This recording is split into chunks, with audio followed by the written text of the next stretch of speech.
Moin miteinander. Ich will jo hüt einmal beten vertellen, wat hi mit Ocke in der Weihnachtszeit allen so moken könnt. Da sind nämlich viele neue Materialien dort kommen. Zum Beispiel die 5-Minuten-Kurten zu Weihnachten. Das sind lütte Kurten mit Spielen, Geschichten, Klanggeschichten und vieles mehr, wat hi mit den Kindern moken könnt. Hier wies ich jo mal ein paar Beispiele, wie zum Beispiel das Spiel Adventskranz schmücken, die Klanggeschichte Die Engel mogt Musik. Dann habt wir noch ein Spiel zu den Nikolausstävel und hier habt wir noch einmal eine Mitmuckgeschichte zu den Weihnachtsbaum.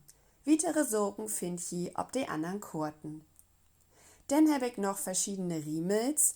Du hast immer ein Riemel und dann auch noch wat dort ob die Kurten wat hi dort moken könnt. Auch in der Platz nach Mohlburg findet ihr ganz viel Sorgen zu Weihnachten, die ihr die Kinder geben könnt.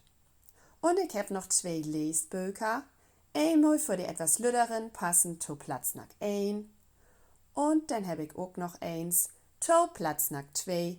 Hier wart die Texte allen beten gröter und die Kinder habt allen ein beten mehr zu lesen. All dat findet ihr ob schulmeister.de.